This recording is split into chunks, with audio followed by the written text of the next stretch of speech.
네, 안녕하세요, 쌤입니다. 자, 오늘은 주제 통합적 읽기. 자, 우리 친구에 관한 세 가지 글에 우리 첫 번째 한번 보겠습니다.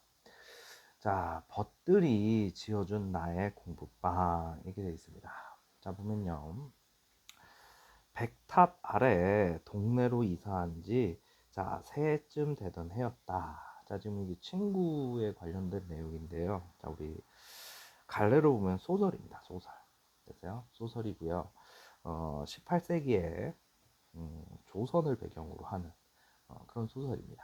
그리고 여기 백탑 아랫동네 이렇게 돼 있는데 여기 배경은 한양이에요. 지금 서울 얘기하는 거죠. 자, 우리 여기 경복궁 이렇게 있으면 우리 그 앞쪽이 종로예요. 종로. 어, 우리 광화문 거리라고 하죠. 자, 이렇게 돼 있고요. 이쪽으로 이렇게 가면 이제 종로가 시작이 막 됩니다. 여기가 보신각 쪽이 있고요. 자, 그래서 종로 1가, 2가, 3가 이런 식으로 쫙 갑니다. 그래서 지금 이 백탑은요, 자, 원각사라고 하는 데고요. 자, 종로 2가에 있어요. 그러니까 어, 광화문을 우리 경복궁이죠. 거기를 가면요, 여기에 세종대왕 동상이 있고요. 자, 이순신 동상 있는데 알죠? 자, 그래서 요 거리에서 자 부신각에서 이렇게 가면 종로가 시작이 돼요. 종로 1가 2가 이쯤에 있는 자 그런 동네입니다. 자, 백탑 아랫동으로 이사한 지 새해쯤 되던 해였다. 바야흐로 봄이 한창 무르익은 5월 5일 어느 날이었다. 탑에 몸이 탑에 몸이 피어난 이끼도 자 계절답게 짙은 녹색을 띠고 있어서 가까이서 본 탑은 흰색이 아니라 연녹색으로 보였다.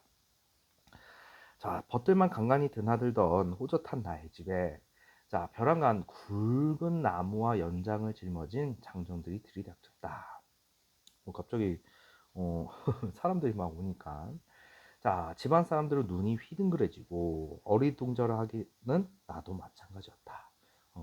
놀란 거죠. 그치? 자 그래 놓고 비좁은 땅에 마당에 짐을 부려놓은 사람들 뒤로 유득공과 백동수의 얼굴이 보였다. 그제서야 집을 잘못 찾아온 것은 아니라는 생각이 들긴 했으나 여전히 까닭은 알 수 없었다. 지금 여기가 이제 소설로 따지면 발단입니다. 발단. 됐어요? 자, 갑자기 집에 닥쳤어요. 들이닥쳤어요. 자, 매부. 자, 우리 이 사람들에게 마당을 좀 빌려주시지요. 자, 우리 매형을 얘기하는 건데, 자, 내가 있고요. 나라는 사람이 있으면, 만약에 누나나 여동생이 있어요. 그러면 남편이 있겠죠? 여동생도 남편이 있을 수 있잖아. 그러면은 여동생의 남편이 나를 매형, 어, 누나의 남편도 처남이라고 얘기하죠. 보통 처남, 매부. 됐어요? 자, 그러니까 어쨌든 자 서글서글한 목소리로 백동수가 자 먼저 말을 했어요. 됐어요? 자, 그러니까 우리 이 백동수라는 사람이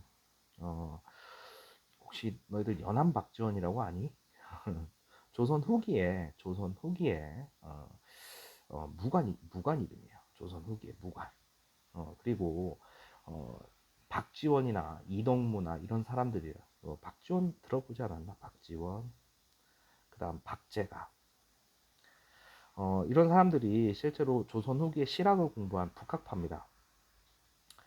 그런 사람들과 교류한 사람 중에 한 명인데요.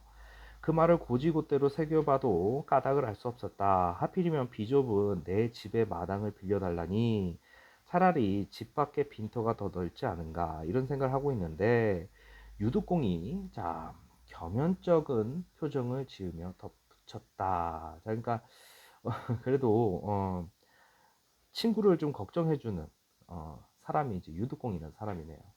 여기 방 한 칸을 만들려고 합니다. 편하게 책도 읽고, 자, 저희도 자주 찾아와 함께 지내고, 자, 그러니까, 어, 지금, 이동무라는 사람의 집에다가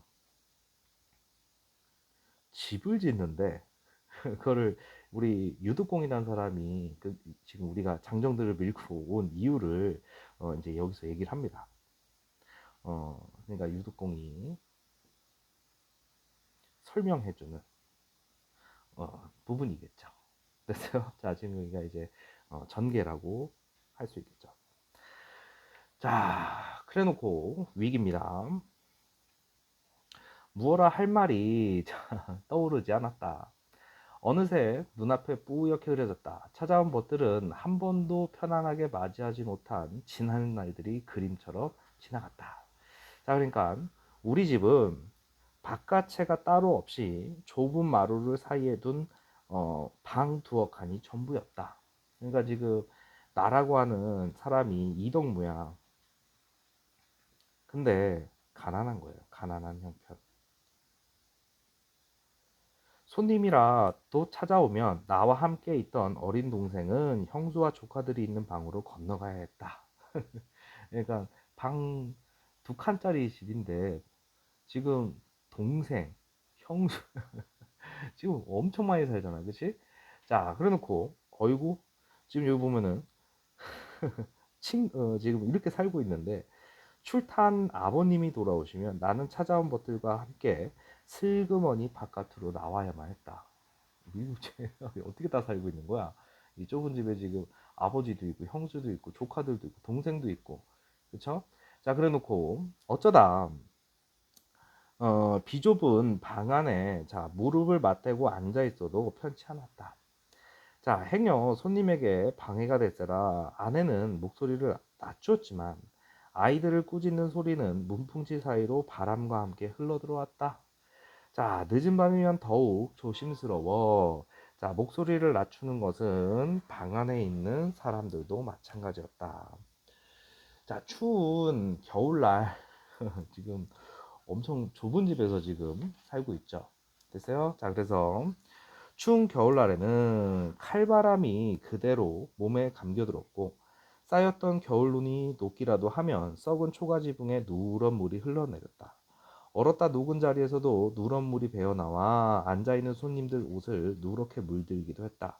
나는 나대로 손님은 손님대로 딱한 일이 아닐 수 없었다. 자, 그러니까 친구들을 나라고 하는 이동무라는 사람이요. 친구들을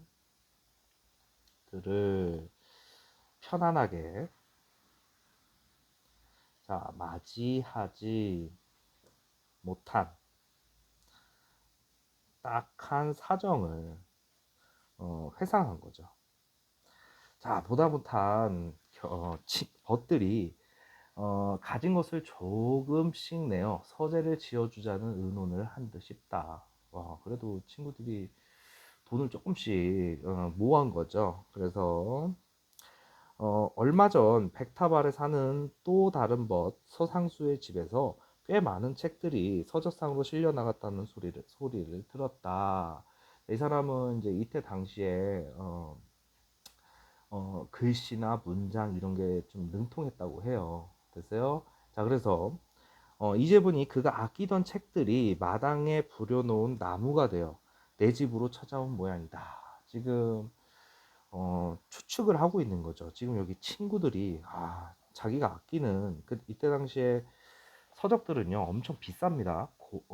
사치품은 아닌데요, 고가입니다. 지금은 물론 지금도 책을 너희들이 뭐 문제집이나 뭐 잡서나 이런 거 살 적에 와 이거 비싸다 이렇게 할 수도 있지만 그 정도가 아닙니다. 그거에 니네가 생각하는 거 한 10배에서 20배 정도 되는 거예요. 그러니까 그 책들을 팔아 가지고 나무를 사고, 자 보면은 다른 벗들도 모두 넉넉한 형편이 아니니 저 속에는 그들의 책도 제법 들어 있을 것이다. 와, 진짜 멋진 친구들입니다. 됐어요? 그러니까 자신의 집에 자 방 한 칸을 만들기 위해서 지금 사재를 각자 이제 십실반을 모은 거죠. 자, 이곳의 일은 저 사람들에게 자 맡겨두고 저희 집으로 가시지요. 자, 고개를 떨어뜨리고 생각에 잠겨 있는데, 자, 그러니까 친구들한테 자 미안함이죠, 미안함. 자, 그래놓고 유두공이 래파를 끌었습니다. 자, 그래놓고 일꾼들은 어느새 부지런히 땅을 고르고 자 굵은 제목들을 손질하고 있었다. 돌아가는 형편을 눈치챈 아이들은 환한 표정으로 자 그 주위를 빙빙 돌아다녔다. 방이 하나 더 생기니까 당연히 됐어요? 자, 그래 놓고 자, 자그마한 서재 한 채를 짓는데 그리 오래 걸리지 않았다. 자, 하늘도 굳은 인상 한번 쓰지 않았고 비도 안 오고, 그치? 그러니까 하늘도 굳은 인상 한번 쓰지 않았고, 자, 그 다음에 부드러운 5월 바람은 몇 번이고 흙벽을 쓰다듬으며 단단하고 매끈하게 만들어 주었다. 지금 공사하기 좋은 날씨였다 이런 얘기죠. 자, 하늘과 바람, 이런 것들을 의인화해서 표현을 했어요. 됐습니까? 자, 그래서 자, 여기서부터 이제 절정이라고 볼 수 있죠. 절정. 자, 그래 놓고 이제 결말입니다. 자, 그달이 다 가지 않아 내 집 마당에는 새로운 집 한 채가 자리를 잡았다. 방 하나가 전부인 건물이지만, 자, 새로 울린 지붕의 풀 냄새가 향긋하고 종이로 바른 흙벽이 벗들의 마음처럼 은은하고 정겨웠다. 그러니까 처음에는 되게 겸연쩍어 하다가, 그치? 자, 친구들이 또, 야, 이거 생색내지도 않아요. 내가, 야, 니네 집에다가 서재를 하나 만들어줬다. 이런 것도 얘기를 안 해요. 됐습니까? 자, 그래서, 정겨워하고 있죠. 친구들의 정에 대해서. 자, 마침내 서재가 완성되는 날, 벗들이 내 집에 모여들었다. 아내는 모처럼 조촐한 술상을 차려내었다. 자, 그래 놓고, 어, 집을 짓는 틈틈이 밤새워 바늘을 놀려가며, 자, 애써 마련해 둔 것이라. 자, 지금 술상을 하나 내오는 것도 지금 여유가 없는 거예요. 그러니까 와이프가 고마우니까 바느질, 여기 바늘을 놀려가며 이렇게 돼 있잖아. 바느질에서 품삯을 받은 거야. 그러니까 아내의 또 노력이죠. 고마우니까. 자, 여기에 벗들이 저마다 들고 온 꾸러미를 펼쳐놓으니 잔치상이 따로 없었다. 야, 친구 집에 왔는데 또 뭘 자기가 집에서 또 가져온 거야. 자, 여전히 서로 무릎을 맞대고 앉아야 할 만큼, 자, 좁은 방이었지만 나에게는 온 세상을 차지한 것처럼 넓기만 했다. 와, 진짜 멋진 친구들이죠. 그치? 그러니까 친구들도 다 넉넉하지 않은데, 그치? 뭐예요? 어, 친구들도 넉넉하지 않은데 더 힘든 친구를 헬프해주는 그런 모습이 담겨져 있는 소설입니다. 소설. 알겠죠? 여기서 이제 뭐 등장한 사람들, 실존 인물들이 많은데, 자, 어쨌든, 자, 그 다음으로 가볼게요. 자, 그 다음은요. 참된 친구란 무엇일까요? 자, 그 다음은, 자, 참된 친구란, 자, 무엇일까요? 해서, 자, 한번 바로 시작을 해볼게요.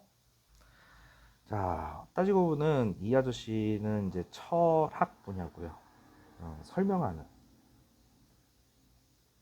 글입니다. 자, 한번 보겠습니다. 자, 우리 독일의 철학자 니체는, 자, 우리 니체라는 사람은 우리 실존 철학, 그러니까 그걸로 상당히 유명한 사람이고요. 자, 나중에 한번 기회가 되면 니체가 쓴 책들을 한번 읽어봐 주세요. 조금 어려울 수 있는데. 자, 갑시다. 독일의 철학자 니체는 동정이 아니라 우정이라고 외쳤습니다. 자, 어떤 니체라고 하는 사람의 말을 인용해가지고 시작을 했어요. 자, 그래서 동정은 불쌍한 사람을 보면서 안쓰럽게 생각하는 마음입니다. 동정심은 흔히 선한 마음으로 찬양을 받습니다. 자, 동정심이 많은 것은 보통 칭찬의 말로 쓰입니다. 그런데 니체는 동정을 비판하고, 자, 우정을 찬양합니다. 왜 그러는 것일까요? 자, 지금 질문으로 시작을 했죠. 보통 이러면요, 독자의 호기심을 유발한다라고 해요. 자, 그래서 이 부분이 우리 설명하는 글이니까 처음이겠죠. 됐어요? 자, 그 다음은 중간이 시작되는 부분이고요. 이걸 중간 1이라고 할게요. 그러면 니체에서 말하는 우정이 뭐냐? 니체가 말하는, 자, 니체는, 자, 우정을 나누는 사이 서로 완전한 존재가 될 수 있도록 독려하고 돕는 관계로 봤습니다. 되게 멋지게 봤네. 이런 우정에는, 자, 전제되어 있는 게 뭐냐면 상대에 관한 존경과 존중이 전제돼야 돼. 그러니까 너희들도 친구들 사이에서 우정을 다진다라는 하는 거는 상대방을 존경하고 존중하는 태도에서부터 시작이 되는 거야.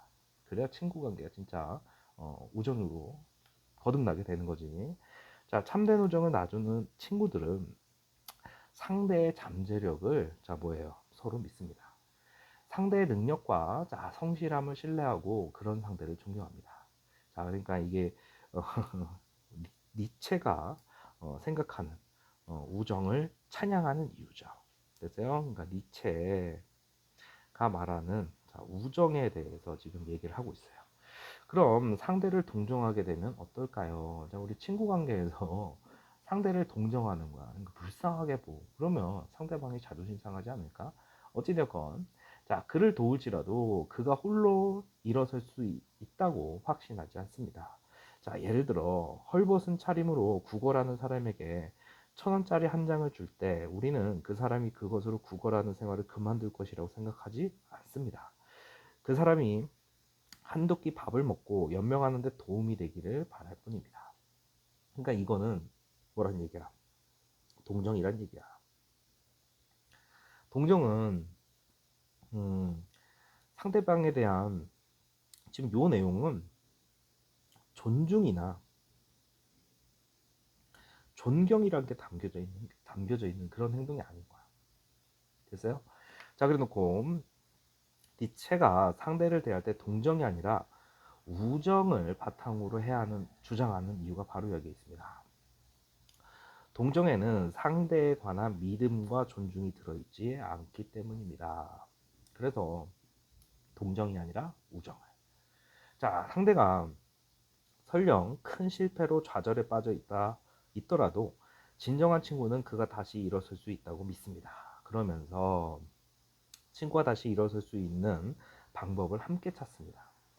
자, 그런데도 여전히 친구가 좌절에 빠져 있으면 친구를 위로하기도 하고 혼내기도 하면서 다시 일어설 수 있도록 독려합니다. 그래서 자라투스트라는 이렇게 말했다 해서 다음과 같이 말합니다.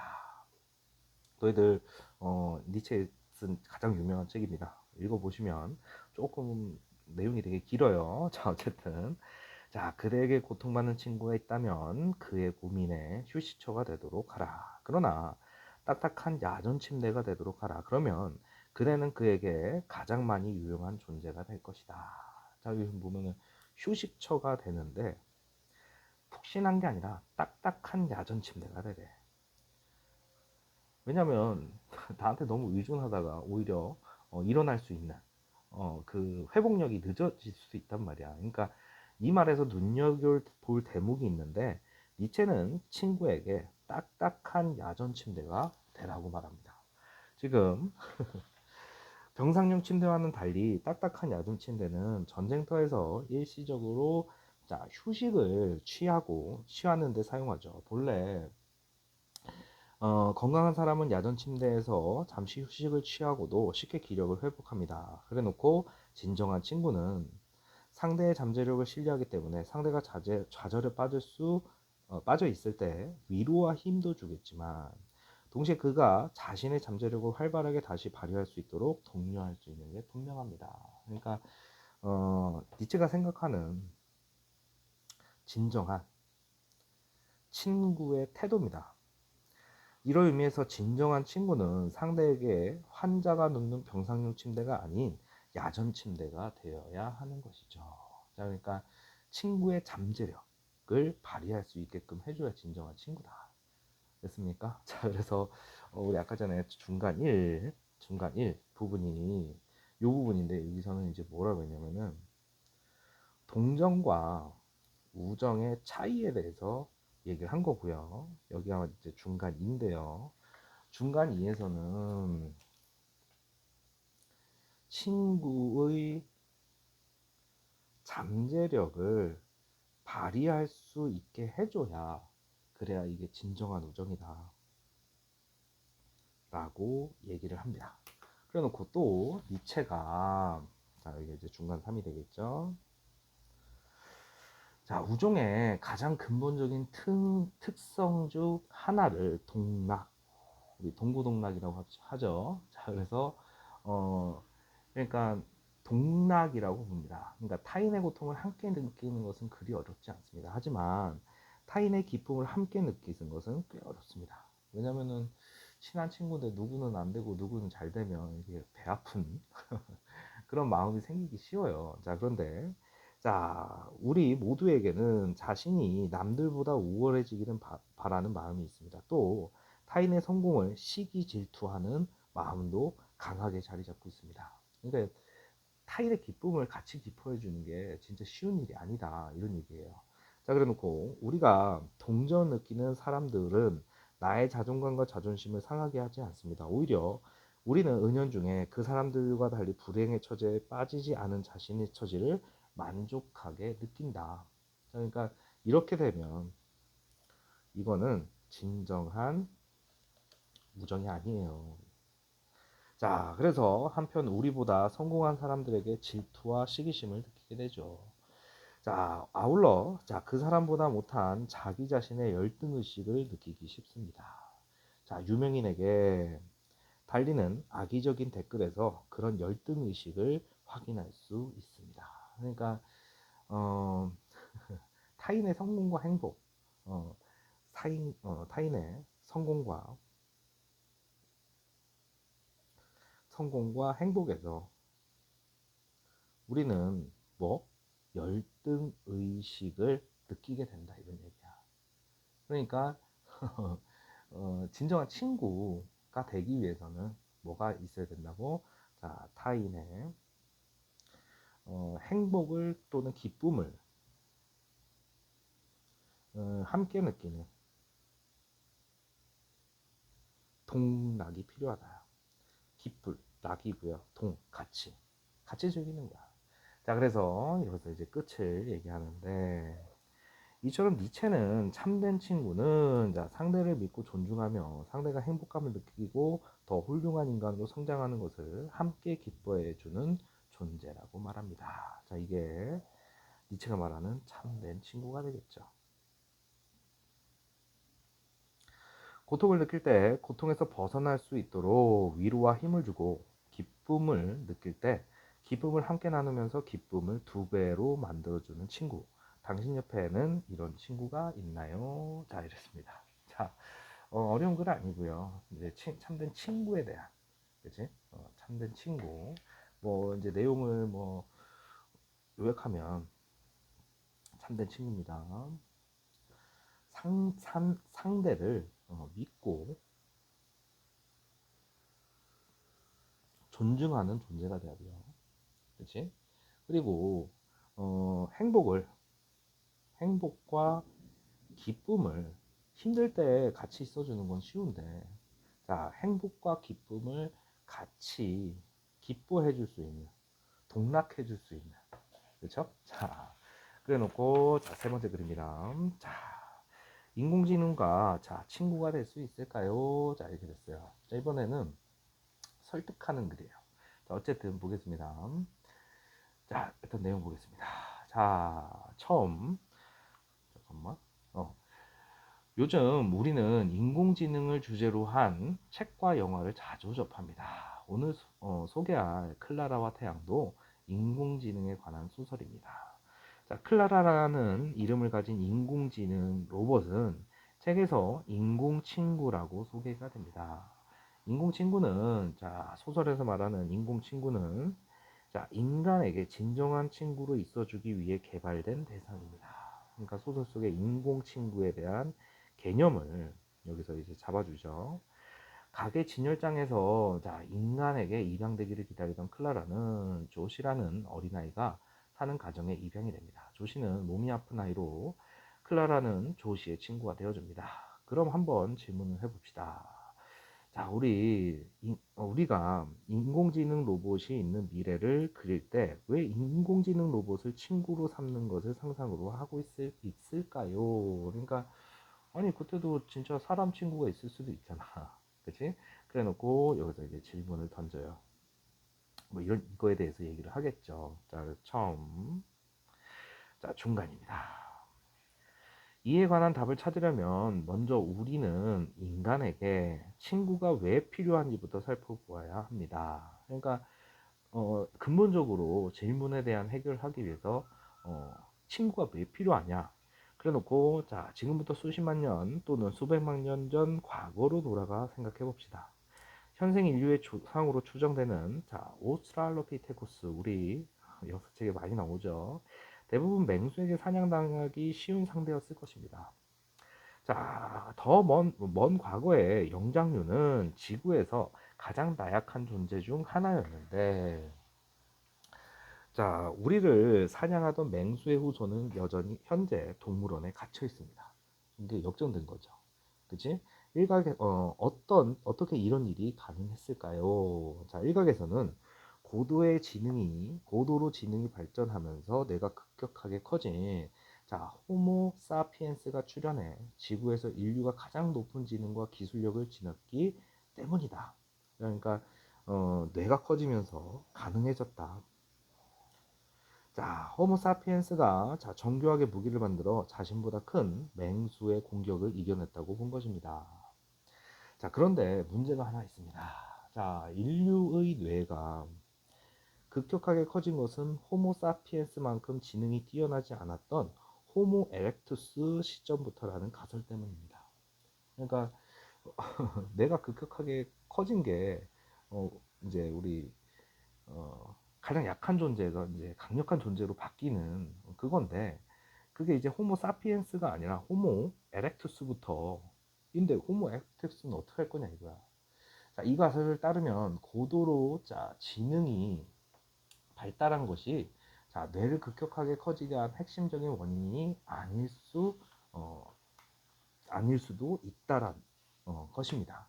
자, 그래 놓고 그렇다면 인류의 뇌를 커지게 한 핵심적인 원인은 뭘까요? 자, 최근 많은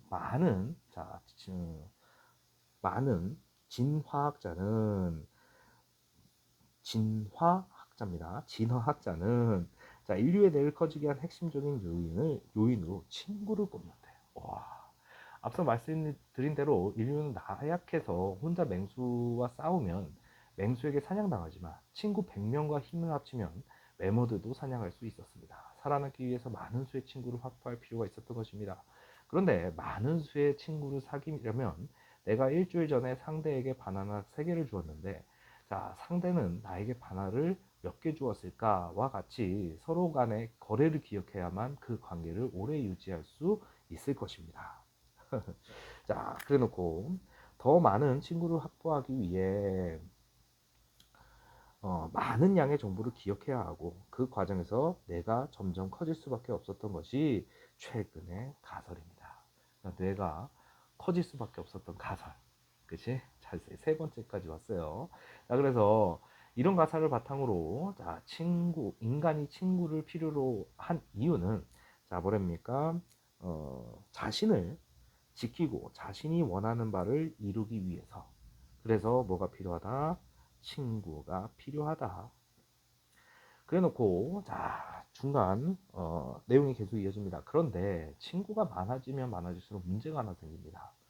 자, 나의 상황이 좋을 때는 내가 주는 혜택을 받다가 상황이 안 좋아지면 도망가는 이들이 많아진다는 것입니다.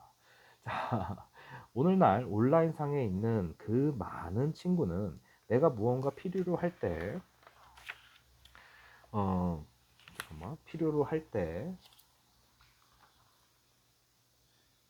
도움을 주나요? 자, 클라라와 같은 인공 친구는 이런 질문에 자유롭습니다. 자, 그래서 처음부터 내가 원하는 것을 만족시켜주는 기능을 지닌 로봇으로 만들어졌기 때문입니다. 애초에 그러니까 따지면 기브 테이크 관계가 아니다 이런 얘기지. 자, 이런 친구를 자, 우리가 계속 구상하는 것은 언제든지 나의 요구를 들어주고 나를 행복하게 해주는 친구가 현실에서 점점 사라지면서 기술을 활용해 인공적인 친구라도 만들고자 하는 마음이 반영된 것입니다. 그러니까 인공 로봇 친구를 삼으려고 하는 그런 이유에 해당되는 거겠죠. 그래서 이렇게 마무리합니다. 여러분은 자, 몇 명의 친구를 곁에 두고 있나요? 자, 내가 도움을 청할 때 들어주고, 그 다음에 나를 행복하게 해주는 친구는 몇 명인가요?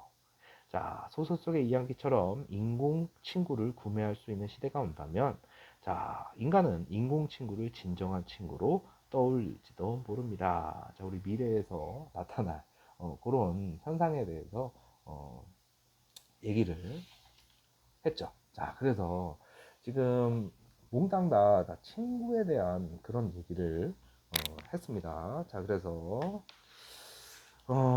이 아저씨 보면요.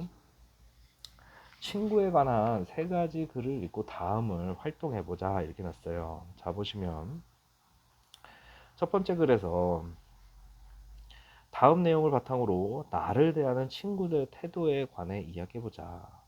자, 보다 못한 친구들이 헛들이 가진 것을 조금씩 내어 서재를 지어주는 되게 멋있는 친구들이죠. 그치?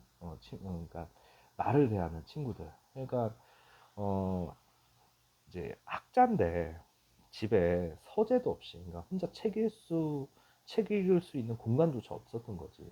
자, 서재가 없는 것을 자, 안타까워 했겠죠. 그래서 친구들이 가지고 있는 책들도 팔고요. 자기한테는 얼마나 중요한 거겠어요. 그치? 그래서 나에게 친구들이 돈을 모아가지고 서재를 하나 지어주는. 그치? 그러니까 이거 어떻게 보면은 진심으로 대하는 태도죠. 친구를 진심으로 대하는. 이거 와가지고 야 내가 네 집을 지어줬어 임마 이러면서 그런 것도 아니잖아. 생생낸 것도 아니에요. 그 다음 자 두 번째 글에서 자 우리 동정과 우정. 그러니까 이렇게 동정이라고 하는 거는 자 불쌍하게 또는 안쓰럽게 생각하는 마음이죠. 이 마음 안에는 존중과 상대방을 존경하는 마음은 없습니다. 그런데 이 우정은요, 자, 뭐가 있는 거야? 존중과 존경의 마음이 들어가 있는 거죠. 그리고 상대의 잠재력을 신뢰한다는 그 바탕 안에서 됐습니까? 그리고 진정한 우정은 뭐를 같이 해야 된다고 했어? 동락, 즐거움을 같이 즐거워할 수 있어야 된다고 했습니다. 자, 그 다음 갑니다. 자, 세 번째, 글 3에서는 글쓴이는 인간이, 어, 뭐예요? 인간이, 인공지능 로봇을 친구로 삼는 것을 상상하는 까다. 그러니까, 현실에서는 뭔가가 이제 친구를 하려면, 이제, 기브 앤 테이크 관계나, 뭐 이런 것들이 있어야 돼. 그래서 그런데 그런 친구들이 진정한 친구, 진정한 친구를 만드는 것 자체가 어렵고 없어지고 있는 거야. 그래서 인공적으로 인공 친구 라도 만들자라는 자 우리 인간의 마음이 반영이 됐다라고 얘기를 했었어요. 됐습니까? 자 그래놓고 자 우리 뒤에 그쵸 지금 우리 주제 통합적 읽기 하고 있죠. 자 그래놓고 세 편에 그래서 친구라는 동일한 화제를 어떻게 다루었는지 첫 번째는 문학 분야에서 소설이었습니다. 친구를 바라보는 관점. 그러니까 어려운 처지에 친구를 배려, 그 다음에 헬프해주는 그런 관계를 보여줬고요. 철학 분야의 글 두 번째는 설명하는 글이라고 했죠. 그치? 그래서 니체 얘기를 했습니다. 그러니까 친구 관계에서는 존중과 존경이 전제가 돼야 된다고 그랬어요. 됐습니까? 그리고 상대의 잠재력을 신뢰하고, 그치? 동락이라는 단어. 자, 우리가 동고동락이란 말 있잖아. 동고동락. 고통을 같이, 즐거움도 같이, 그런데 동고는 쉬운데 동락이 어렵다 그랬잖아. 상대방을 시기 질투하는 마음이 크기 때문에. 됐어요? 자, 글 3에서는 자, 우리 과학 분야죠. 일종의 주장하는 것, 뭐 대단한 걸 막 설득하는 게 아니라 나는 이렇게 생각해. 됐어요? 자, 어떻게 보면 강연하는 글이죠. 자, 나의 요구를 들어주고 나를 행복하게 해주는 그런 존재가 돼야 된다. 됐습니까? 자, 그래 놓고 세 편의 글을 읽기 전에 정한 읽기 목적을 고려하여 자신의 읽기 전략을 점검해보자. 자, 그래서 나의 읽기 점검 이렇게 되어 있는데, 읽기 목적. 친구란 무엇인지에 관한 정보를 얻기 위해. 그러니까 자기가 정보를 얻기 위한 거면 그거에 맞춰서 읽어주시면 됩니다. 됐어요? 뭐 이거는 답이 정해져 있는 게 아니기 때문에 스스로 한번 해보시고요. 자, 이 지혜 4번. 자, 보면은 친구에 관한 자신의 생각을 재구성하는 건데요. 지금 세 편의 글에 담긴 친구에 관한 관점 가운데 자, 동의하거나 동의하지 않는 부분이 있으면 써보래요. 이제 뭐 동의한다. 그러니까 친구가 힘들 때 자, 헬프 해줘야 된다. 배려. 그걸 뭐 동의할 수 있죠. 그다음에 동의하지 않는 부분이 있으면 스스로 어, 써주면 뭐 예를 들어서 다짜고짜 집에 찾아와가지고 장정들이 와가지고 짐 이렇게 해놓고서 자 지금 뭐 합니까? 집을 막 짓잖아. 그러니까 미리 얘기하지 않은 거, 미리 얘기하지 않고 함부로 와가지고 집부터 짓는다 이래버리면은 부담이 될 수도 있잖아. 이런 부분에서는 뭐 동의하지 않을 수도 있죠. 됐어요? 자, 그 다음에 니체에서는 친구끼리는 서로 존중을 밑바탕으로 해야 된다. 그런데 뭐 자기가 이거는 답이 정해진 게 아니에요. 그냥 자기가 생각하는 거야. 아니 친구가 힘들 때 아니 왜 굳이 야상침대, 어?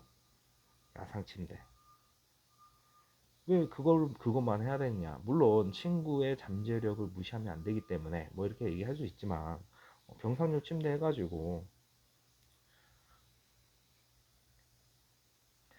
친구가 충분히 고통을 인내하고 이제 회복하는 과정을 거친 다음에 해도 되는 거 아니냐. 뭐 이렇게 자기가 생각할 수도 있는 거지.